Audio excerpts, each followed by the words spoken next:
Bhagavad Gita, chapter 7, text 7. Hare Krishna. Mattah parataram nanyat kinchidasti dhananjaya mai sarvamidam protam sutre manigana iva. Mattah, beyond me. Parataram, superior. Na, not. Anyat kinchit, anything else. Asti, there is. Dhanam Jaya, O conqueror of wealth. Mai, in me. Sarvam, all that be. Idam, which we see. Protam, is strung. Sutre, on a thread. Manigana, pearls. Iva, like. Translation and purport by His Divine Grace A.C. Bhaktivedanta Swami Srila Prabhupada Ki Jai. O conqueror of wealth, there is no truth superior to me. Everything rests upon me as pearls are strung on a thread. Please repeat. O conqueror of wealth, there is no truth superior to me. Everything rests upon me as pearls are strung on a thread. Purport.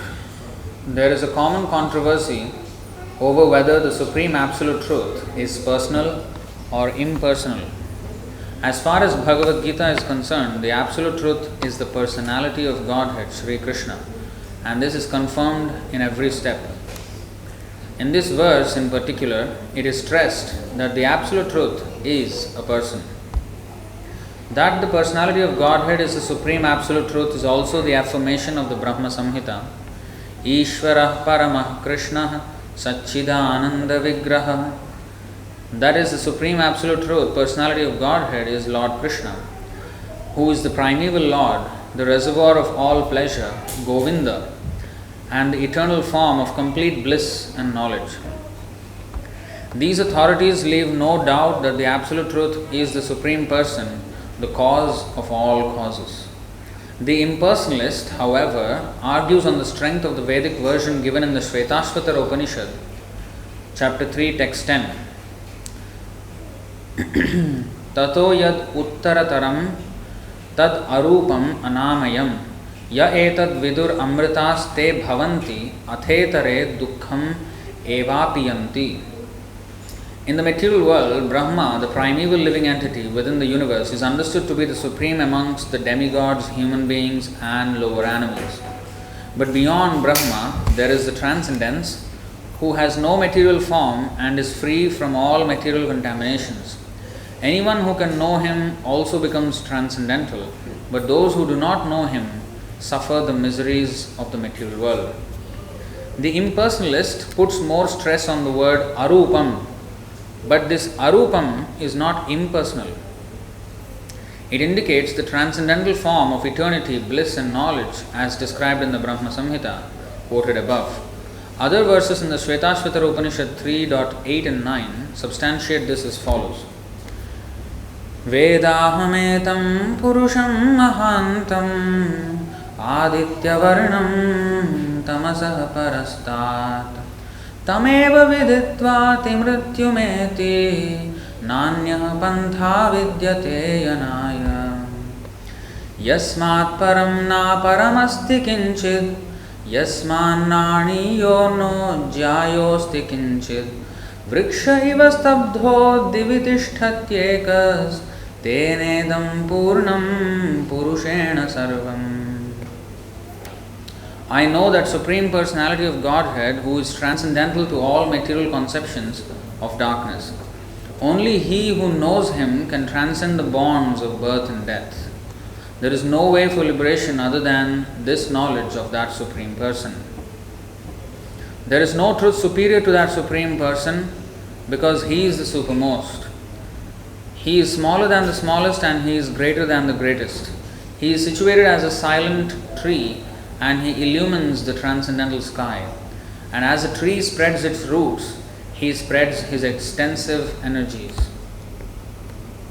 From these verses, one concludes that the Supreme Absolute Truth is the Supreme Personality of Godhead, who is all-pervading by His multi-energies, both material and spiritual.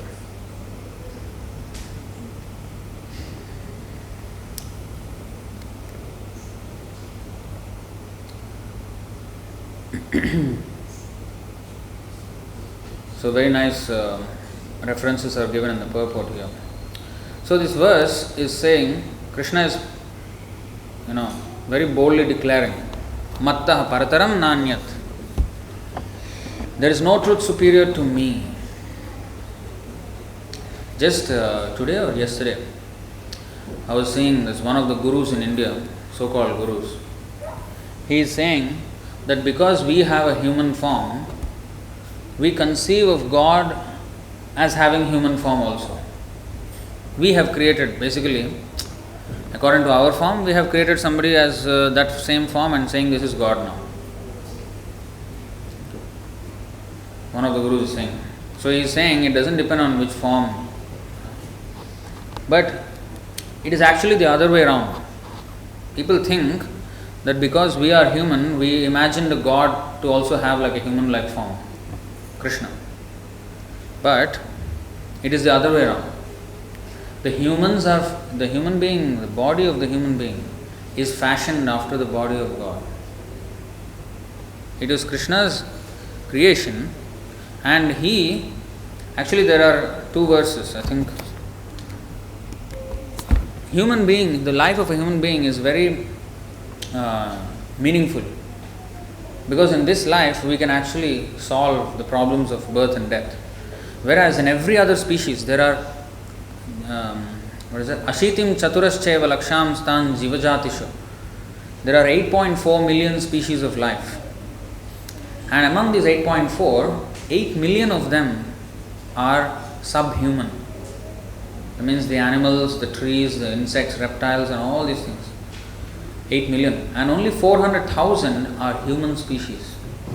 According to modern science, they say human species is one species and we are all a different race that way. But actually, according to the Vedic understanding, all these different races are nothing but different species of human beings. And there are also higher species of human beings not found on this planet. In Hollywood movies, they project some alien as having some horrible form. Some scary form, But actually, and they have these big machines and they come. But actually, if they have such intelligence, in the heavenly planets it is said that the inhabitants there are not only intelligent, but they are also extremely beautiful. The so-called, here there are pageants, beauty pageants. There is Miss World and there is Miss Universe. But they are only seeing one planet, and I am sure there are many more beautiful women than what are shown on the ramp. And universe, just forget it, because there are so many more beautiful women in the higher planetary systems. So actually all the planets are full of life. They are not empty. So what I am trying to say is, humans means there are also higher grade of human beings in the heavenly planets. They are called devatas. Like on the sun planet, Krishna said in the 4th chapter, I spoke to the king of the sun planet. This same Bhagavad Gita, about 120 million years ago. So it's not that some dinosaurs were existing and this is the way the modern science is teaching us. But from our understanding, human species have been existent since time immemorial. Ever since the creation began, the human beings were there. And Brahma happens to be the first human being. In fact, the word Brahma is also found in other scriptures. They say Abraham or Ibrahim. Actually, it is nothing but Brahma. It is a apabhrams of the word Brahma. Yeah. So there is so much connection.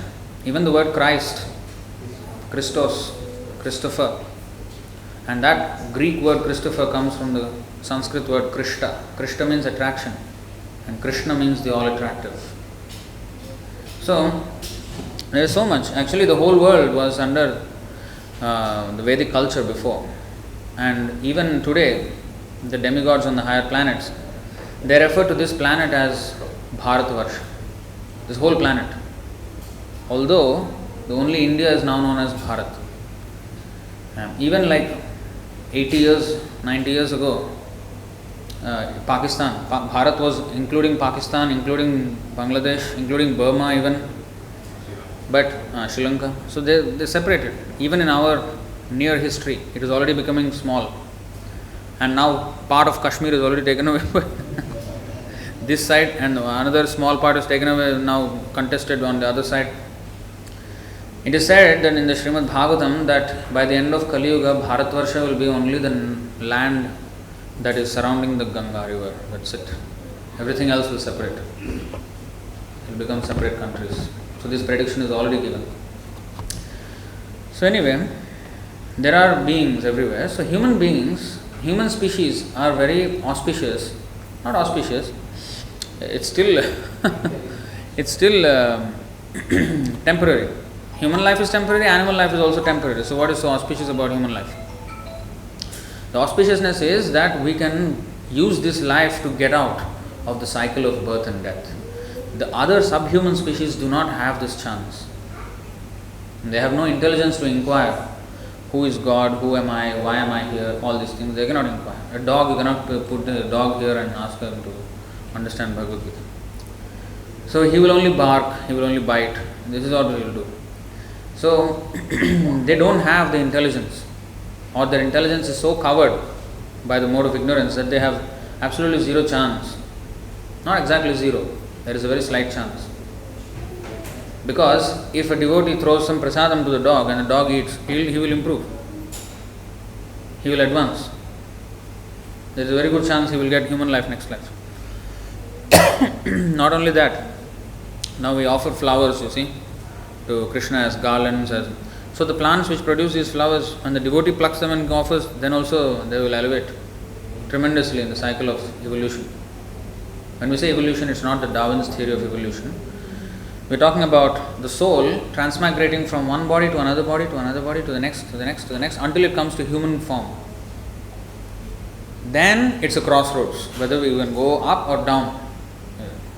Because we have intelligence, our actions are judged. When we kill somebody, we will be punished by the laws of karma. But the lion, if he kills, he will not be. There is no law of karma for him. He is suffering the karma of his previous actions. Since time immemorial, he is suffering and coming. But he is not punished for killing a deer or anybody. However brutal it may look like, he is not punished. That is what he is meant for. We are punished if we do something like that.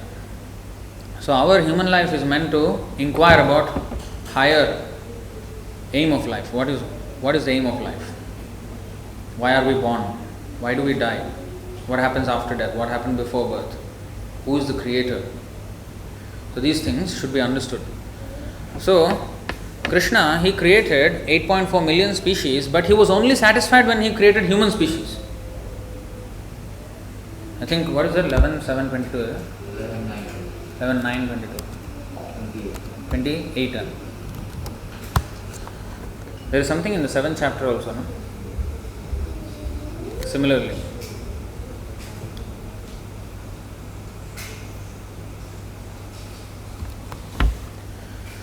Srishtva purani vividhanyajayatma shaktya vrikshan sarisripa pashun khagadanda shukan taistairatushta hridayah purusham vidhaya brahmavalokadhishanam mudamapadevah. See, Atushta Hridayam. The Supreme Personality of Godhead, expanding His own potency, Maya Shakti, created innumerable species of life to house the conditioned souls. So we are being housed in this body. We are being, this body is like a house for the soul. So He created innumerable species of life to house the conditioned souls. Yet, by creating the forms of trees, reptiles, animals, birds, snakes and so on, the Lord was not satisfied within His heart. Then He created human life, which offers the conditioned soul sufficient intelligence to perceive the absolute truth, and became pleased. And because this is His chosen form, the human body, and which has meaning, which can be used to come out of this, so He gave the form which is a replica of His form. So in other words, our form is a replica of God's form. Even in Bible it is said, man is made in the image of God. Not God is made in the image of man. We did not imagine this form. This is mentioned in the Shastra. Venum Kvanantam Aravindadalayatакsham Barhavatam Samasitam Buddha Sundarangam Kandarpa Koti Kamaniya Vishesha Shobham Govindamadi Purusham Tamaham Bhajami. So, what is that? Achintya Shamasundaram, even in other verse also. Premanjana Churita Bhakti Vilochanena Santas Sadaiva Hridayeshu Vilokayanti Yam Shamasundaram Achintya Gunaswarupam Govindamadi Purusham Tamaham Bhajami. Shamam Tribhanga Lalitam Niyata Prakasham. So many times it is said everywhere. You see, the Lord has a form. He revealed Himself, the form. Yasyananam makara kundala charu karna bhrajat kapola subhagam savilasahasam nityotsavam natatrupur drishibhi pibantyo naryo narascha mudita kupitani mescha. Krishna's face is decorated. You see, He has a face. He is decorated with ornaments such as earrings. You see, He has ears and therefore He has earrings resembling sharks. And the shape of His earrings also are mentioned. The earrings are like the shape of a shark dangling like this. His ears are beautiful. His cheeks brilliant. In fact, each of His cheek is compared to a full moon. Very beautiful. In fact, full moon is not as beautiful because full moon still has spots. It's a spotless beauty. And Kandarpa Koti Kamaniya. Cupid is the demigod of lust. So man becomes attracted to woman and woman becomes attracted to man because of the influence of Cupid, lust. So the demigod Cupid is actually it's called Manmatha. He is very, very beautiful. Extremely beautiful. But Kandarpa Koti Kamaniya, many millions and billions of Cupids together still cannot match the beauty of Krishna. So, His cheeks brilliant and His smiling attractive to everyone. Whoever sees Lord Krishna sees a festival. It's not just a festival. You know, today afternoon we had a festival. You know, Varaha Dvadasha. Did some kirtan, offered prasad, offered bhoga, partook of the prasadam. So it's an event. And today, of course, is in the evening. But tomorrow of course, there is another festival. But after that, you see, there is no festival for some time until I think next week, and then after that, next month, Gaura Purnima. But Nityotsavam, here the word is used. Nityotsavam. Nitya means always festival. Utsavam means festival. Nitya Utsavam. So whoever is with Krishna is having an eternal festival. Unending. Akhanda Utsava. Another place it is said. Akhanda Utsava means no interruption. You know, in the movie when you go to the theatre, there is halfway through the movie, especially Indian movies are very long. So they put halfway, they go intermission. There is no intermission in the festival of Krishna. So whoever sees Lord Krishna sees a festival, eternal festival. His face and body are fully satisfying for everyone to see. His body is the perfection of all beauty. But the devotees are angry at the Creator for the disturbance caused by the momentary blinking of their eyes. 3 times it is said in this verse, 9:24:65, 10:31:15 and 10:82:39. 3 times in the Bhagavatam it is said that devotees, especially the gopis and the residents of Vrindavan, they condemn the Creator Brahma for creating these eyelids which keep blinking every time. And that momentary blinking impedes their vision of Krishna for that brief moment. And they cannot take it. Such beauty, Krishna. They don't want to have the slightest pause in that vision. So that is the form we're talking about. He is not a impersonal, power, No. This is wrong conception. Many people, the vast majority, 99% of the people think that God is not a person. Although they refer to Him as Him. Him means it's of course a person. And also it's a male. Now not a male like in this material world. Material world, even the female has the male mentality. Male means Purusha and female is Prakriti. Male is the enjoyer. Female is to be enjoyed by the male. So in this material world, we, whether man or woman, we want to enjoy. I want to be the enjoyer. That is male mentality, Purusha mentality. Prakriti means we are to be enjoyed by the male. That's why Govindam Adi Purusham, the real male is only Krishna. He is the only enjoyer and we are supposed to cooperate with his enjoyment, and in such cooperation we will find our enjoyment. But if we challenge that and we say, why I should cooperate with somebody else's enjoyment? I will become the enjoyer. And with this very same mentality we have descended into this material. Ever since we thought like that, we were put in this material world and we have been going around the cycle of birth and death in many species of life, trying to enjoy. Compared to the Lord, we are infinitesimal, we are very small. So of course we have to cooperate with His enjoyment because He is the predominator and we are the predominated. And since we wanted to become the predominator, so the Lord gave us an energy which is lesser than us, inferior to even this living entity. Among the Lord and living entity, we are of course inferior. So the inferior cannot be the Purusha.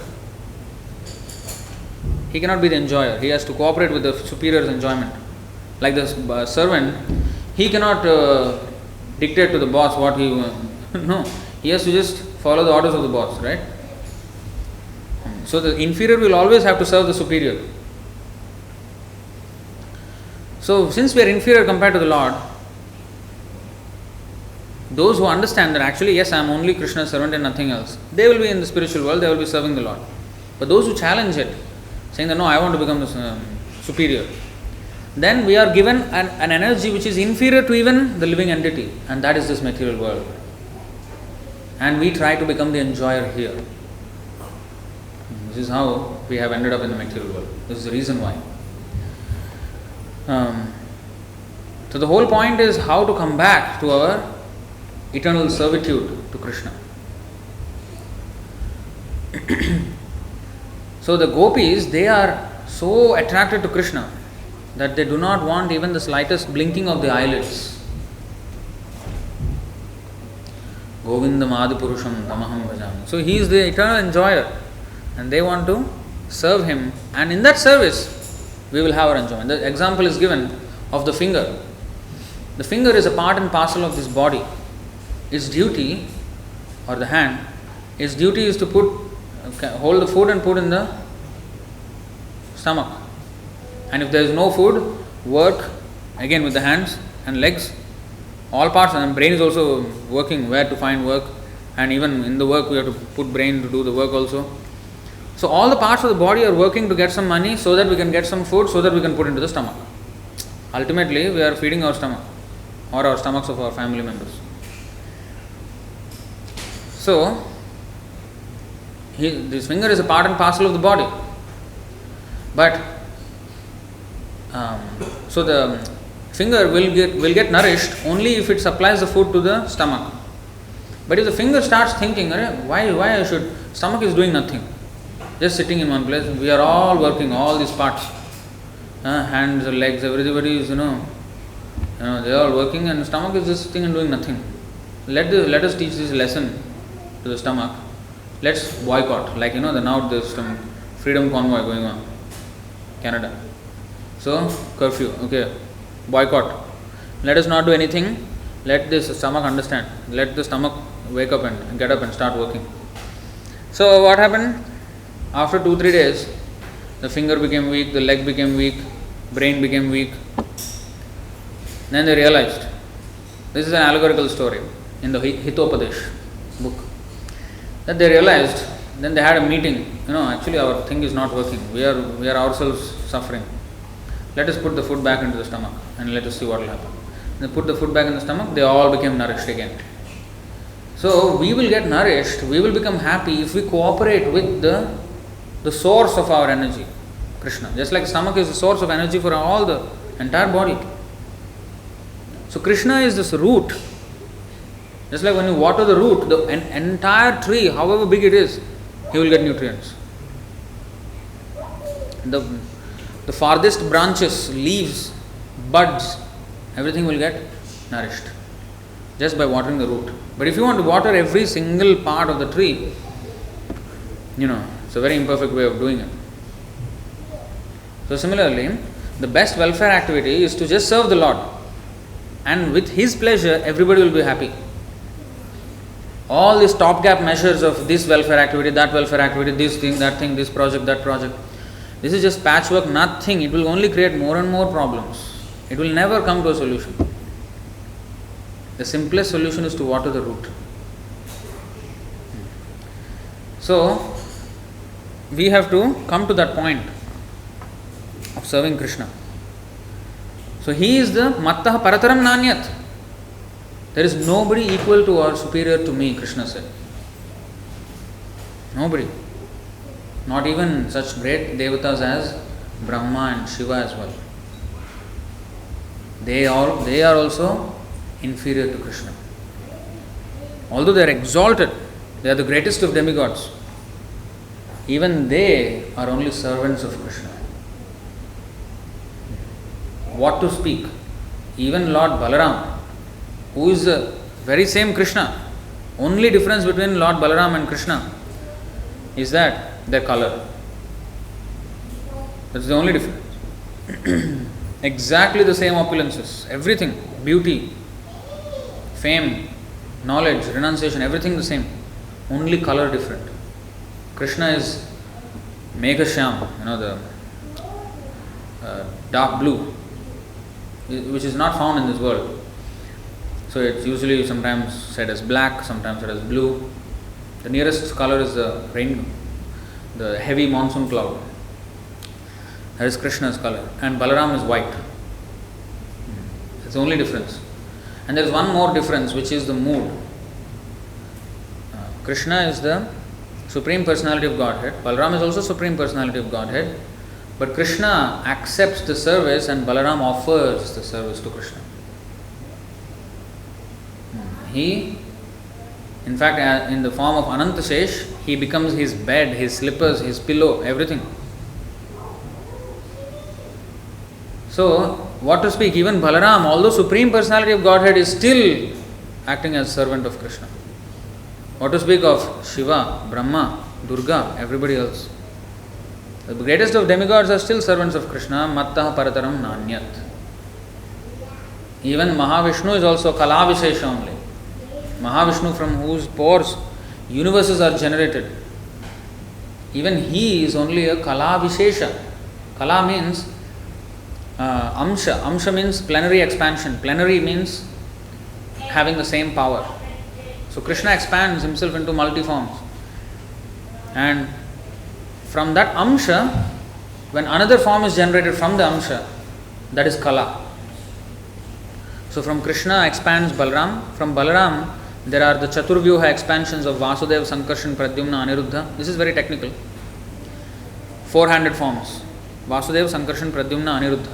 From that Sankarshan is generated the Adi Narayan, who presides over all the planets of the Vaikuntha Lokas. And from that Sankarshan also comes the Mahasankarshan, another Chaturvyuha, Vasudeva, Sankarshan, Pradyumna, Aniruddha. From that Sankarshan expands the Mahavishnu. This whole technical information is given in the Chaitanya Charitamrita. But you can understand, so all are his servants, including his own expansions.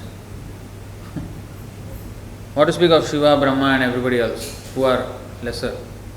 Shiva is extremely powerful, more powerful than even Brahma. He is between the living entity and Krishna. The living entity can max become Brahma, but Shiva we cannot become. We can become Brahma if we want, if we qualify, but Shiva we cannot become. He is beyond the range of the living entities. But even he is inferior to Krishna. Aradhananam sarvesham Vishnur aradhanam param. This is what Krishna is meaning when he says Mattah parataram nanyat kinchidasti dhananjaya. And today is the incarnation of the boar, the Varaha.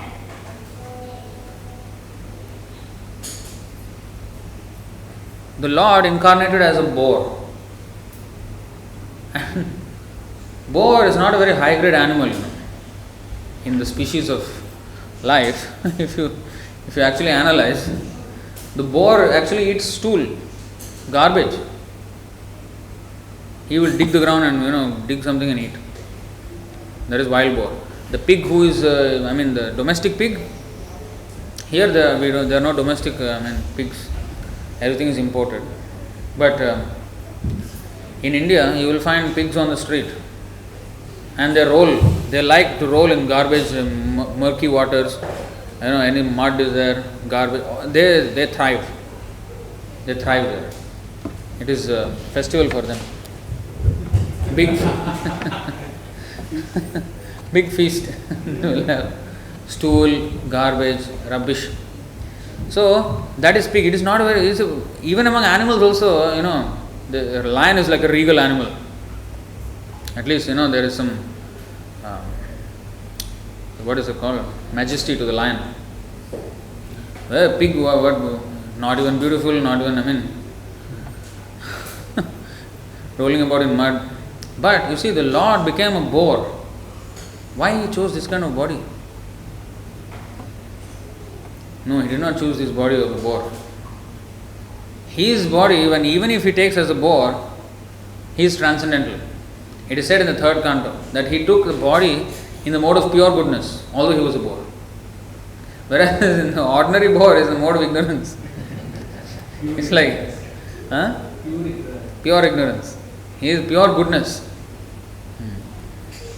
There is no difference. When Krishna says in the 4th chapter, Ajopi san avyayatma bhutanam ishvaropi san prakritim swamadhisthaya sambhavamyatmamayaya. Although I am unborn and my transcendental body never deteriorates, and although I am the Lord of all living entities, by my internal energy I still appear in every millennium in my original transcendental form. So he comes in his original form. His incarnation as a boar and his incarnation as Ramachandra or Krishna, there is no difference in the quality of such body, although it is different form. That's why he is called Advaitam, Achyutam, Anadim, Anantarupam. He is Advaitam and Anantarupam. There is no second to him. There is no equal. There is no second Krishna. But he has his own expansions who are not only second, third, but multi-infinite. But he is still Advaitam. Dvaitam means two. Advaitam means one. There is no equal. So that one person can expand himself into innumerable forms. And there are many verses, 20 and 30.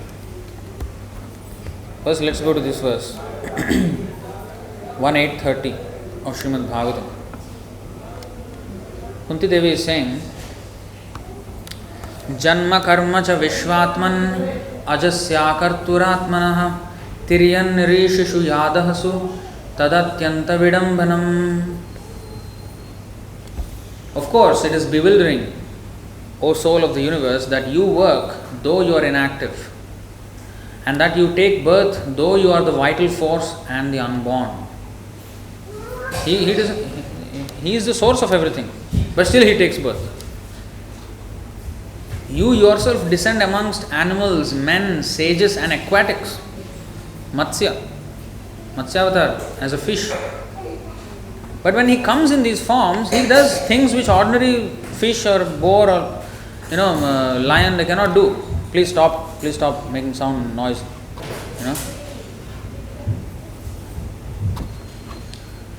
You want to play, you play upstairs. Don't play here. So, he is, when like boar, for example, which boar can actually go down to the depths of the Garbhodaka ocean and pick up the earth from there? The maximum boar can do is dig some earth. Dig some little bit soil on the earth. He cannot take out the whole earth like this. But actually, why did he take the form of a boar? There is a reason. Because boar and pigs, they are usually in the dirty places. So earth, because it was fallen down, although Garbhodaka ocean is the perspiration of the Lord, and of course it is spiritual, water. But as you go down in the in the planetary systems, they become more and more sinful people live there. Now we are in the Bhuloka, middle planetary system. Above this there is Bhuvarloka, then Swargaloka, then Janaloka, Mahaloka, Tapaloka, Satyaloka, where Brahma stays. But below the human, Bhuloka, there is Tala, Atala, Vitala, Sutala, Talatala, Rasatala, Patala. All of them are sinful people. Sinful living entities are accommodated there in those planetary systems. So it is a dirty place in such way, predominated with sins of the living entities. And earth has fallen down to the depths of the universe.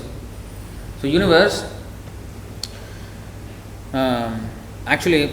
this is my experience. When I was a small boy, I think I was at that time around 13 maybe, when I first heard the story of Varaha in the connection with the Venkateshwar, Balaji in Tirupati. So there is this, starts with the story of Varaha, where, when I read the description that he lifted the earth from the ocean, I was laughing at what kind of nonsense, unscientific, description is this. Ocean is on the earth, then he is lifting earth from the ocean, what a nonsense is this? I was laughing at it. I was laughing, see, this kind of stories, and we want the parents and grandfather parents, they want us to believe this kind of nonsense. So I was like, this is not scientific. But they also did not explain properly. If anybody says earth was taken out from the ocean, how, come on. It doesn't make any sense at all. But when we understand the whole structure of the universe, the scientists cannot see all this, but according to Vedic descriptions, the universe is actually like an egg, Brahmanda. Brahmanda means the whole egg-like universe, which has a tight shell, and the shell is also composed of, the materials of the shell is also mentioned. Basically these 8 elements, earth, water, fire, air, ether, mind, intelligence. So each layer is 10 times thicker than the radius of the universe. The radius of the universe is 2 billion miles, diameter 4 billion. So the first layer of covering is of earth, and that is 20 billion miles earth. And then times 10, 200 billion miles of thickness of water covering, and fire even 10 times, 2 trillion. So in this way it is going on. 200 billion. So in this way it is going on. The thickness. That is the shell of the universe. And within the shell, the empty part, the hollow, half is filled with water which is the perspiration of the Garbhodakashayi Vishnu who is lying down on the Seshanag. And then from his navel the lotus flower sprouts and Brahma is born on that lotus flower. And all the planetary systems lie within the stem of that lotus.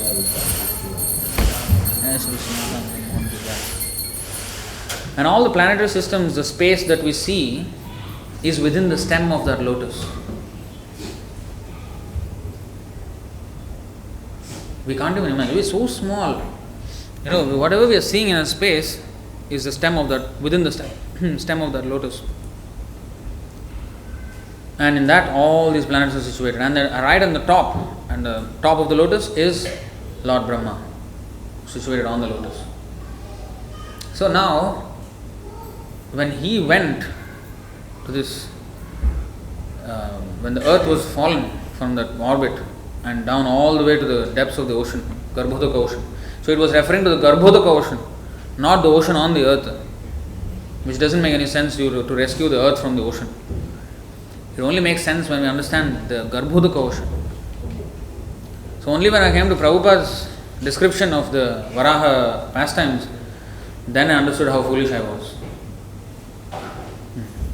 The thing is, even the so-called Hindus, they just think these are some stories, and they think it is not so sacred. They say, oh, Bhagavad Gita, Ramayana, Mahabharata, all sacred, but they will change the story in the serials. And nobody protests. Mahabharata serial, Ramayana serial, they are making. I was disgusted when I saw the new Ramayana serial. I think Siya Karam. There is a new series. Concoction. Ahalya was a stone. She became a stone, was cursed by her husband. And Ramachandra, he put his foot on the stone and she again regained her form. But in this one, he goes and touches the feet of with his hand, he touches the feet of Ahalya. Oh, you are a great mother. Or nonsense. Some feminist is sitting there and doing this direction. Just depict it as it is. Why are you changing? To suit your nonsense mentality, nonsense concoction. Why? We cannot put our material conceptions into the pastimes of the Lord and change it. Not only that, there is now the series for children and entertainment, Chota Bheem. Chota Bheem. The Bheem and Hanuman, they all go to school, You cannot do this. You try this in any other religion? You try this in Islam. What will happen? See, although they respect their scripture. That is the point I am making. You cannot spread your legs there. They respect the scripture. You cannot change it. This is the word of Krishna. We cannot modify it and make it our own adaptation. Cannot. There is another society in Singapore also. They also seemingly worship Krishna only, but they don't believe everything that Krishna did. When we say Krishna lifted the Govardhan hill with the little finger of his left hand, say, this one is not believable, Let's say something believable. So actually what Krishna did, their version of it, is actually he opened one cave in the mountain and he put everybody in the Govardhan. He put all the Vrindavan Vasis, rain was falling, he just put them in the cave. This is their explanation of Govardhan Lila. And they say Krishna is their guide. That is the name of the society, Krishna our guide. Krishna is your guide or you are guiding Krishna? So, we cannot do like this. We have to take the words of scripture as they are, literally. That's why Prabhupada's translation of Bhagavad Gita is Bhagavad Gita as it is. Don't concoct. If I cannot understand something, let me not change it to suit my understanding. Let me change my understanding to suit the scripture's statements. So that is what we should do. If I cannot accommodate the idea that is, or the description that is being said, then I have to change. Because I am already having this idea of Big Bang and all this. So when I hear that Lotus started and Brahma started and he created the universe, this is what is this, we cannot even see Brahma. This is not scientific. We have so much faith in the so-called scientists who never saw the Big Bang, who never saw how the universe started. Universe started billions and trillions of years before they were born, and they're coming up with a theory now. And we choose to place all our faith in their instruments, in their theories, in the system. Yeah. Every year they're coming up with new theories. And we have to believe. We learned in textbooks that, Darwin's theory of evolution. When I asked my sister, 6 years later, she did not have that chapter. No more. Because it has been contested that time. And we learned it as gospel truth. So, real science is when the Creator Himself explains how He created everything and how He comes within this creation to help us. Mattaha parataram nanyat means there is no one superior or equal to Him. Therefore, He is supreme and His word is also supreme. Don't change it. Don't invent.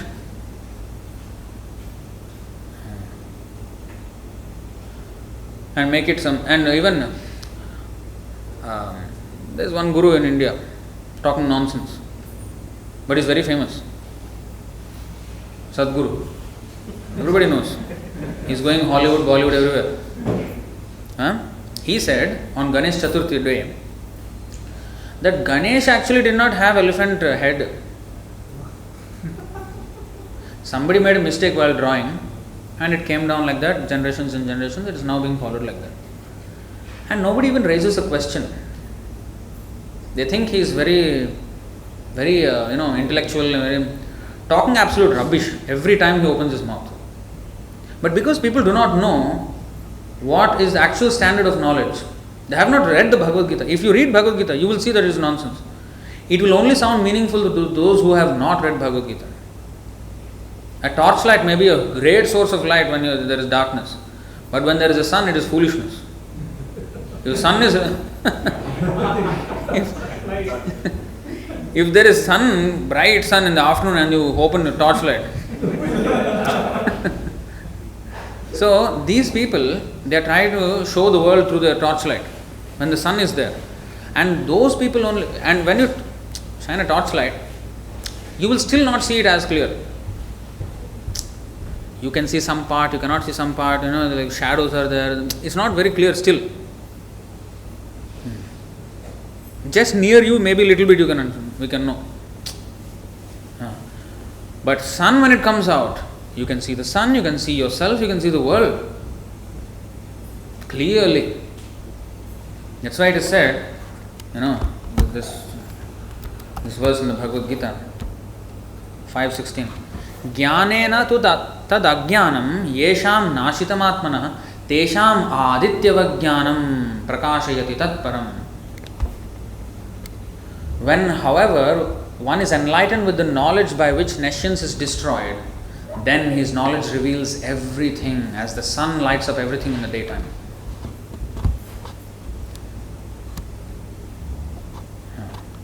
So, when we know the statements of Bhagavad Gita, this is a misfortune of India.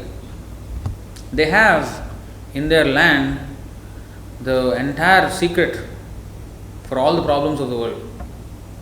But they choose not to read. And there are so many cheaters. Why these cheaters are becoming famous? If everybody knew Bhagavad Gita, he will not have a single subscriber in the social media. And nobody will ask him any questions. He better learn. He himself says, I don't read any scriptures. I don't. Yeah. And then we have to hear him. We have to listen to him. Not only him, there are many others like this. Everybody is talking in their own way. That's why real guru means who repeats the word of Krishna, not invents a single thing from his brain. That is guru. To become guru is very simple actually. Just to repeat. In the exam, it is easier to copy, right? Cheat and copy. But in the spiritual life, we are being asked to copy. The test is to copy, but we are cheating and doing something else.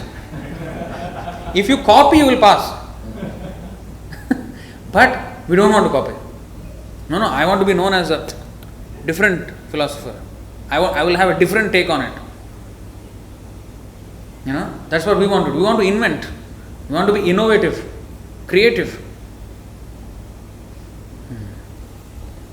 If you only copy, you will pass the test. We don't want to copy. Material world, we want to copy and somehow cheat and pass the test. Here, copying is cheating. There, copying is the real thing. If you invent, that is cheating. If you write on your own words, in your own way, that is cheating. And people are banking on this. So, mattah paradaram nanyat kinchidasti dhananjaya mai sarvam idam protam sutre maniganaiva. This second part of the verse, Krishna is saying that sutre maniganaiva, very nice example. The thread, the necklace of pearls is beautiful.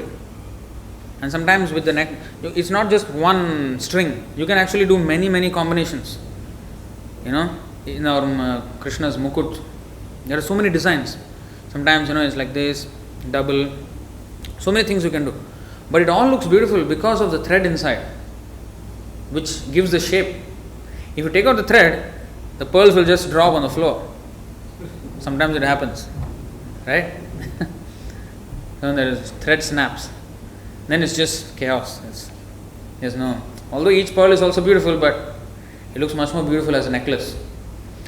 Now, in this world, so everything is so beautiful. People give so much credit to nature. Oh, nature is so beautiful,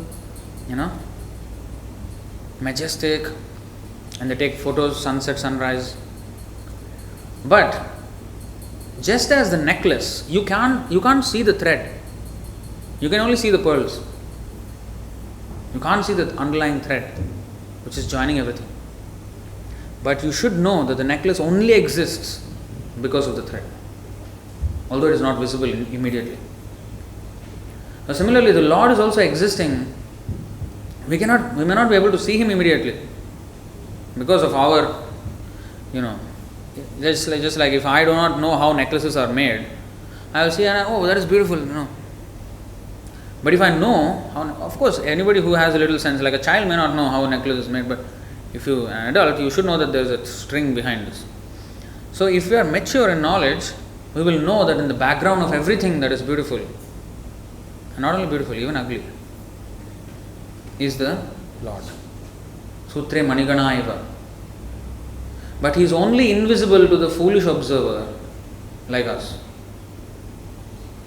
To the one who is actually in love with the Lord, He is always visible. Always visible. People say, oh, you are talking so much about God. Shh, don't talk. Show me God, I will believe. They will say like this. Why are you talking so much? You are trying to prove that He exists. Show me, I will believe. Why are you just talking and not showing? The thing is, we can see God, but we have to become qualified. God, even if He comes in front of you, you cannot recognize Him. We don't have the intelligence to understand that God is there. So we have to first of all see His energies, appreciate His energies, appreciate Him. Like, the other day Prabhu was telling, the deity form. To even understand that the deity is Kṛṣṇa, it is not some stone worshipping. It requires a great deal of understanding. But even otherwise, we can see in the energies. How do you think everything exists? Prabhupada gave nice examples, like flower. When you see flower, there's so nice colors and fragrance and everything, texture, shape. So if an artist draws a flower, we appreciate the artist. Oh, that looks like a real flower. Who painted this? But if that imitation of the real flower, we immediately give credit to the artist. Why don't we give credit to the artist who painted the actual flower? Now they will say, hey, you mean God is coming and painting, with the paintbrush? No, his paintbrush is different. In the seed of the plant is the formula for the chemicals that will be produced in the plant. Say for example fruit, an orange fruit, there is so much citrus. So where is it coming from? It is coming from the earth and coming from the water. But we cannot generate that. We try to generate this orange, this citrus juice from just earth, water, sunlight and all this, air. We cannot. We are also producing chemicals. The other day, last year, I had, it didn't, thankfully by Krishna's grace, it was not a problem. I was thinking, I was having some gallstones. So I went for a scan and all these things. But I wanted to know how gallstones look. What is a gallstone? Like I googled and I looked at the pictures of the gallstones. Now, however disgusting it may be, but actually they look very beautiful. They look like jade. My point was that if we can produce stones, the Lord cannot produce stones. There's so many stones all over, rock and mountains are there. If we ourselves can produce stones in our kidneys or our gallbladder, then the Lord cannot produce stones. And you see how actually they look nice, very smooth finish. If you see it as a real stone, they look actually beautiful. But of course, because it is a part of the body, you feel disgusting. What is this? I was just thinking like that. I mean, if we can produce stones, why? I mean, how can they deny that there is a creator for the stones that are existing in the world? So everywhere, if you see, there is the connection with the Lord. Everything is coming from the Lord only. We have not created. Somebody created. No, you are assuming that somebody created. How do you know somebody created? It just came into existence. What comes into existence on its own? Nothing comes into existence. Singapore was not like this before. The buildings just did not come out of existence, just grew out of the earth. No. It took endeavor. It took living person or a group of people to construct a building. I told you the other day, when I saw one museum picture of Singapore, Orchard Road, 1923. It was like a village sidewalk, no road even, the dirt road. Just one woman was carrying some pot in her waist and she was going like that. It was like a swamp. It was like some tribal forest, Orchard Road. And now it is like, the busiest, the center of the nucleus of the metropolis, Singapore. So who made this? How this change came to be? Because it was a person who developed. Nothing manifests by itself. It is foolishness to think that way. Will a child just come out? No. Many people credit nature, as we say, mother nature, mother nature. Who is the father? Can mother produce a single child without the father? No. So if nature is mother, there must be a father. And Krishna says, I am the father. Tāsam mahat brahma yonir aham bija pradah pita. He said, I am the seed-giving father, because of which in the womb of this material world, all the living entities are being, having bodies in different species. Of all, sarvayonishu kaunteya aham bija pradah pita. Of all species, I am the father. That means, usually a crocodile's father is a crocodile. A dog's father is a dog. Pig's father is a pig. Krishna is saying, I am the father of all species. How can he be the father when the children look like something else? That means he also has these forms. Varahadev is one of the examples. In the Kimpurusha Loka, there are half man, half animals. There is another world, another planet. In the Hollywood movie, there is some planet of the apes. There is actually such a planet of the apes. And these Kimpurushas are from there. The Vanara Sena of Ramchandra, Hanuman and all these apes. They were not ordinary apes. not ordinary apes. They had the power of 10,000 elephants. The strongest of them. So they are not ordinary apes. They actually descend from another planet called the Kim Purushaloka, where they are like that. Sometimes, and there is another version of it called Kinnara. So one of them is the face of a human being but the body of an animal. But the others, the body of a human being but the face of an animal. So such things are there. So whether he is coming in the form of fish or tortoise or everything, nothing can exist in this world without being existing in the Lord. So if there is a fish form here, there must be a fish form in the Lord. Now we know Matsya, Kurma, tortoise, we know half man, half lion, we know who? Of course, human like form, we have Ramachandra, Bhragupati, we have Krishna, Balarama, Buddha, Kalki. We have half man, half lion, Narasimha. So we have some, but we don't have every information of every species of life. In fact, Srila Prabhupada says, sometimes in his purport, that the Lord actually incarnates in every species of life, even in the trees. Like one of the Krishna's devotees, she incarnated as tree, Tulasi, in this world. So he has incarnations in every species. And some we know. Huh? Stone, yeah. Has a stone also, Salagram Shila. And I wanted to show this.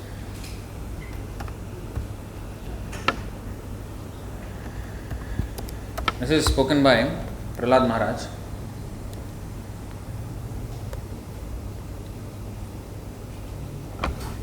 Itham nirtirya grishideva jhashavatarai lokan vibhavayasi hamsi jagat pratikan dharmam mahapurushapasi yuganuvrittam channah kalau yadabhavastri yugotha sattvam.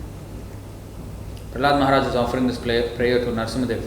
In this way, my Lord, you appear in various incarnations as a human being, an animal, a great saint, a demigod. Vamanadev is among the demigods. A fish or a tortoise, thus maintaining the entire creation in different planetary systems and killing the demoniac principles.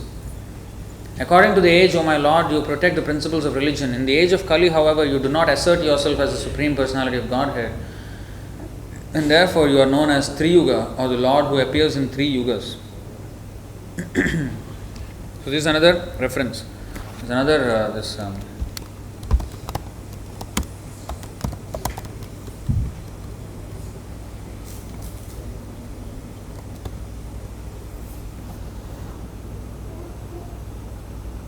This is what?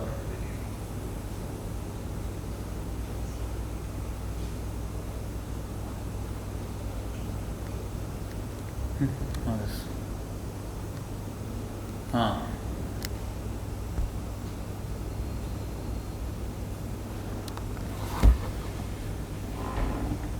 मत्स्याश्वकच्छप Narasimha Varaha हंस राजन्य विप्र विबुधेषु कृतावतारः त्वं भासिनस्त्रिभुवनं च यथाधुनेश भारं भुवो हरयदुत्तम वंदनं ते.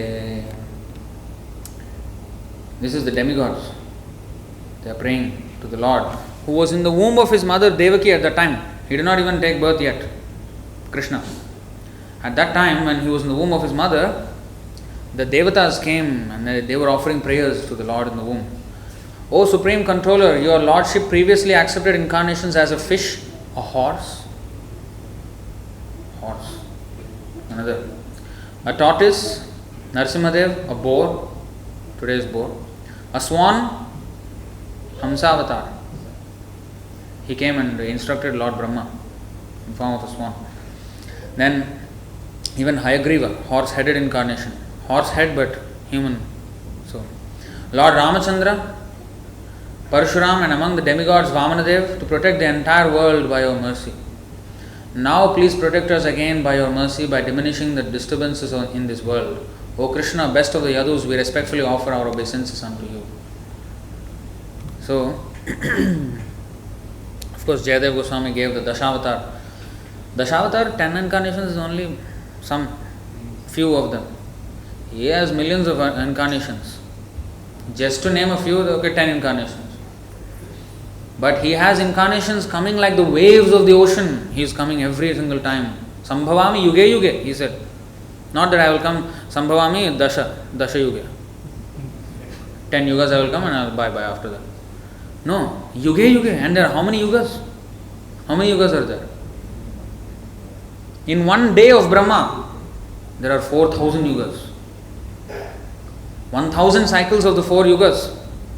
Means 4,000 yugas in one day of Brahma, and Brahma lives for 100 years of his time,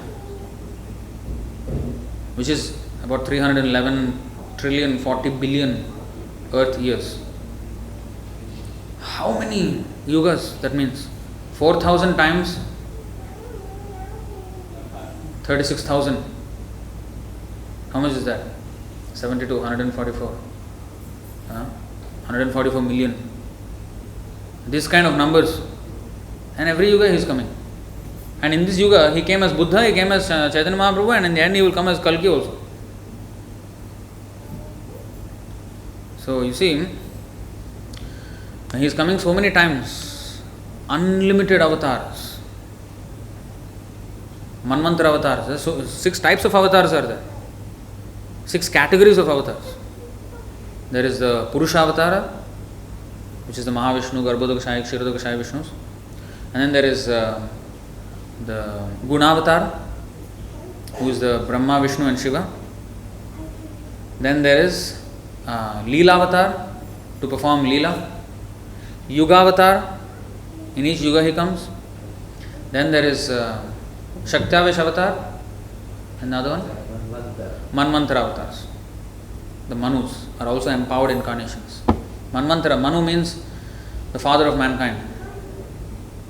Manushya. We are called Manushya or Manava, or in English we are called man. It also comes from the word Manu. So this mankind is the descendants of Manu. That Manu is actually a Prajapati, a progenitor. He generates so much population of the humankind. So such a person is called Manu, and he exists in the heavenly planets. And he is also an empowered person and considered one of the avatars of the Lord. And in the lifetime of Brahma, there are 500,000 Manus. 504,000 Manus within the lifetime of Brahma. So you see how many incarnations are there. So but he is the supreme. However he comes here, when he comes here, he does not come under the influence of karma. We were born here because we did something in the past lives and we are reaping the karma now. But he did not come because of some other, some karma he did, Sometimes they make stories like this also among so-called Hindus. Oh, Ram, he shot Bali Maharaj, and therefore Vali came as a hunter to kill him. But actually it was not Vali who came as a hunter. It is Bhrigu Muni who came as the hunter. That is stated in the Shastra. So it is not true.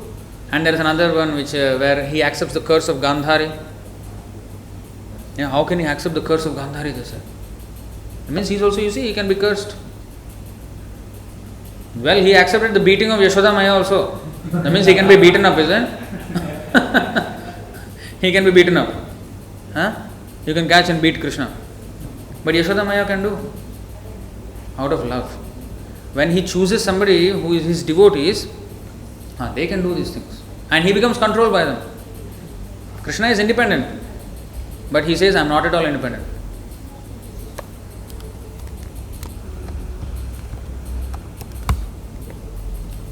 Shri Bhagavan Uvacha, that means Krishna himself said, Aham bhakta paradhino hi asvatantra ivadvija sadhubhir grasta hridayo bhaktair bhakta jana priyaha. Although he is mattah parataram nanyat, nobody superior to me. When he comes in front of his devotees, he becomes totally inferior. This is the special nature of Krishna. See, the Supreme Personality of Godhead said to the Brahmana, the Supreme Personality of Godhead said to the Brahmana, I am completely under the control of my devotees. That means the devotees can do whatever they like with the Lord. The Lord became a driver for Arjuna. And Arjuna was saying, go here, go there, and Krishna was taking the chariot on the battlefield. In fact, you cannot shout, hey Krishna, turn right, turn left. You cannot do this, Arjuna. Because on the battlefield there is too much noise. Elephants are shouting, what your voice? Elephants are trumpeting, horses are shouting, the men are shouting and the weapons are clashing, and I will talk and it will be heard. No. Arjuna cannot shout. And he is already focusing on the arrows, shooting this person, that person. Yeah, so actually, the way the chariot is driven, if Arjuna wants to turn right, the archer is at the, actually, this is not a very accurate picture of, if Arjuna shoots the arrow, it will hit Krishna here. This is not an accurate description of the archer is at a much higher ground and the chariot is lower. So, the height is such that the legs, the platform on which the archer stands is where the shoulders of the Sarathi, the driver, will be, and that's where he sits. And Arjuna is shooting, and when he wants to turn right, he will tap Krishna's right shoulder with his foot, not with the hand. Hey Krishna, please. How you can do this? No, he will just just like when you are driving car, accelerator, brake, like that, with the legs, he is commanding Krishna on the right, left, like this. And Krishna is driving for him. This is how he becomes controlled by the devotees. He becomes a driver. He became a messenger for the Pandavas. An ordinary messenger, postman. Is prestigious job? Not very. Important job, nonetheless. Not prestigious job. They don't get millions of dollars of salary, right? Nobody aspires to become a postman in their life. Out of circumstances, they may become. But Krishna, he became a postman for Pandavas. You see, Mattah Parataram Nanyat, he declared in Bhagavad Gita. And after that, he became a driver to Arjuna. Please command me, you tell me where to go. That means why? This is because of love. He is bound. Damodar, we chant the Damodar Ashtaka in Kartik Mass. We glorify, we chant this song. Why we sing this song? Prabhu, nice tune, Prabhu, let us have some variety. No. Yes, it is nice tune, but it is glorifying the love of the devotees who love the Lord without any condition. And such love actually brings the Lord under their control. Like Mother Yashoda, Nanda Maharaj, or even the cowherd boyfriends of Krishna, who jump on him, who make fun of him. And Krishna likes that more than all the shlokas of the Bhagavatam. Not that tomorrow I will make fun of Krishna better than shlokas, no? No, we cannot imitate this kind of nonsense. This is done by exalted devotees. Their status of love with Krishna is totally different. We don't have any love and we make fun of Krishna. Krishna will make fun of us. Okay, you become pig. You become actual Varaha. Then you will understand, eat stool. He also knows how to make fun of us. Like Indra, king of heaven, he was cursed to become a pig.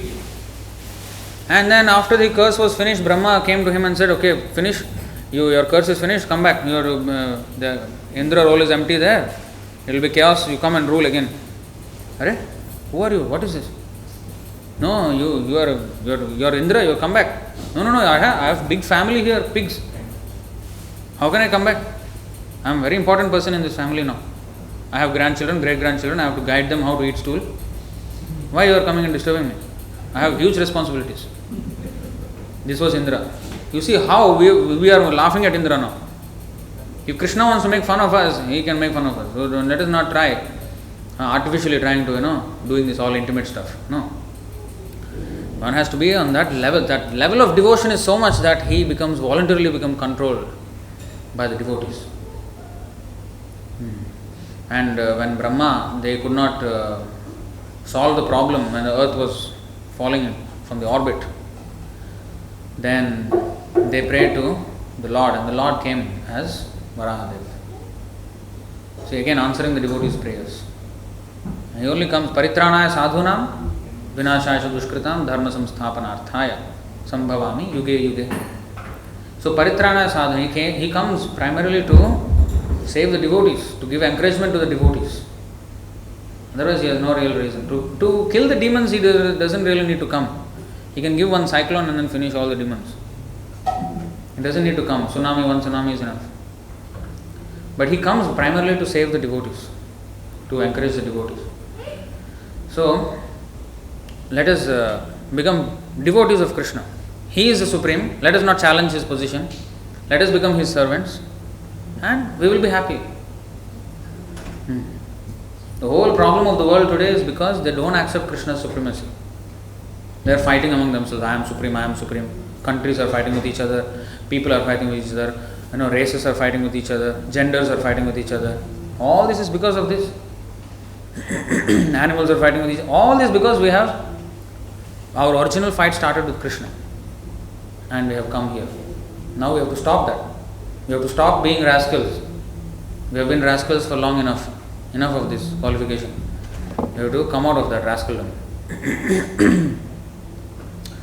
So I'd like to stop here. Any questions or comments on this topic?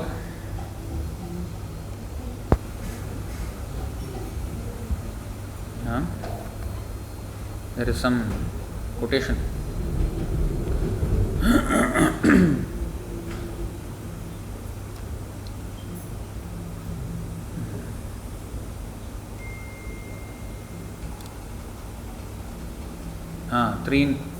Thank you for this reference. Dhiradas is quoting from the Facebook online, live stream. 3:19:30, where the demigods referred to the Lord as being of the mode of goodness, although he came as a boar.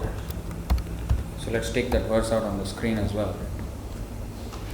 Deva uchu namo namaste khila yajna tantave sthitau grihita malasattva murtaye dishtyahato jagatam aruntudas tvatpada bhaktya vayamisha nirvritaha. The demigods address the Lord. Oh, all obeisances unto you, you are the enjoyer of all sacrifices, and you have assumed the form of a boar in pure goodness for the purpose of maintaining the world, not in pure ignorance. So of course the prayer goes further. But that is the mention there, where his form of a boar is also in pure goodness.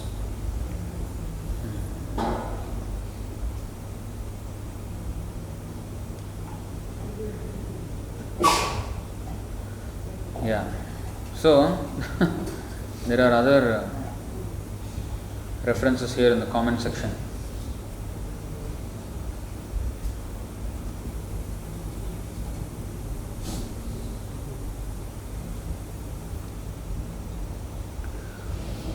So Parshuram Prabhu is asking, why out of 14 planetary systems Hiranyaksha took the earth planet down to Garbhodaka ocean? Is it due to her being consort of the Lord? No. He was not such a devotee that you think of like this. He just took it out of orbit and it fell down. This is another thing. The orbits is not because of the gravitational pull of the sun or something we are revolving around the sun. No. There is another principle of gravity, which is not exactly the gravity that scientists say it is. The gravity that we experience is actually Sankarshan. Because of Sankarshan, who is holding in the form of the hoods, in the form of the Anantasesh, Anantanaga. He is holding the universes on the hoods and he doesn't even know they are there. So insignificant for him. He doesn't even know they exist. It's like mustard seeds on the top of his hoods. And because of that attraction, because of his power, the universes remain stuck to his hood. And that is actually, Sankarshan means one who attracts everything. So that is the gravitational pull by the Lord Sankarshan. So the planets, they are very heavy, but they are floating in the sky. You may say, hey, how they are floating in the sky? Well, if we see the clouds, they are also heavy. You know how many tons and tons and tons of water are there in the sky? There is no tanker, just floating in the sky like cotton swabs. But how many tons and tons of water are there? Who can do this? The Lord. Just imagine if we have to do the same thing, carry that much water that falls in Singapore for 5 minutes. 5 minutes only we are talking about. How many tankers of aeroplanes and aeroplanes of water we have to come to, sprinkle on the water on the... Just imagine, the Lord does effortlessly, like a cotton swab. Without a tanker, the water is being carried by the wind, just like that. So, we always calculate the Lord according to what we can do. Oh, this must be very difficult. No, it is not true. Right? This is difficult for us to carry the water also, but it is happening, right, in front of us. Now you may say density is less and this and whatever it is. The Lord has a way to carry the tons and tons of water in the air without a tanker, without an aeroplane.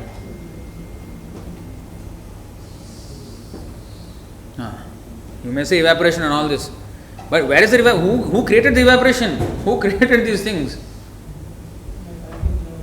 We only discover laws. We don't make the laws. Who made the laws? So that is the Lord. So that earth was actually falling out of orbit and it was going all the way down because of the Sankarshan's gravity towards the Garbhodaka ocean. Then the Lord lifted again back to the orbit.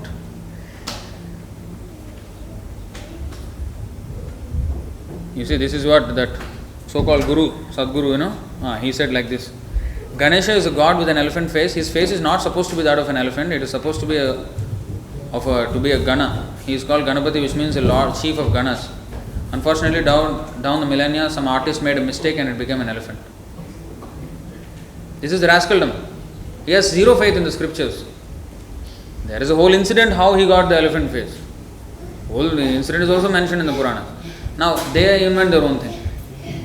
And they become big guru, talking some motivational stuff. And many people watch him, millions. That's why I want to make a video against him.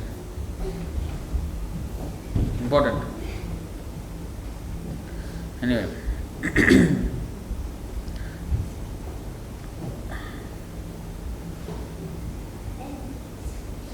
So this is the actual description of Ganesh. It's already been described by Brahma, What do you say? I think we are running out of time. It's actually very late already. We'll just wrap up in 2 minutes. Adi 550. Oh, not this.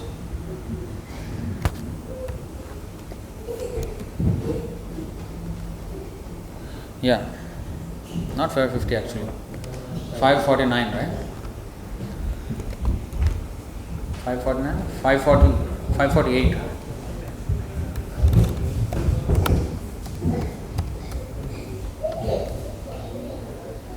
No. Oh, it is actually 550, but it's wrongly mentioned there. Okay.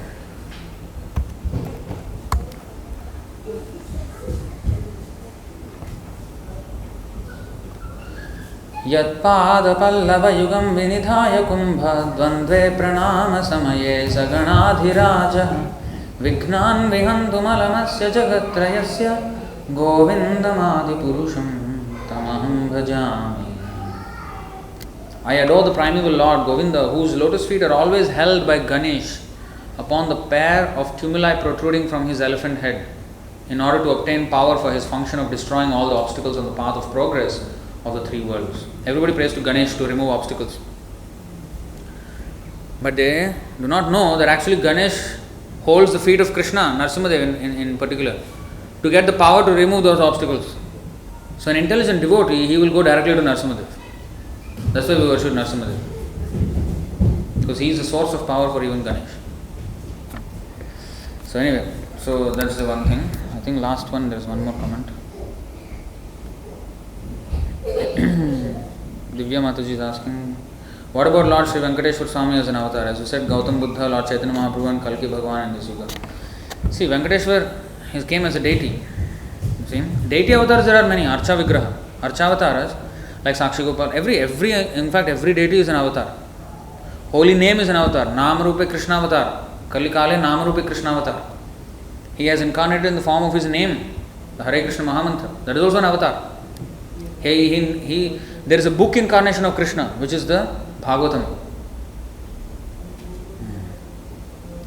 Bhagavatam is the book incarnation of Krishna. So he can incarnate in anywhere. So, in the Leela avatars, he came as Gautam Buddha, Buddha and Chaitanya Mahaprabhu. Of course, Nityananda Prabhu, all this also. Then again, Kalki, in Kali Yuga itself. So, alright, we will stop it here. Bhagavad Gita ki jai, Varahadeva ki jai, Srila Prabhupada ki jai, Nitai Gaur Premanande, Hare Hare Hare Krishna.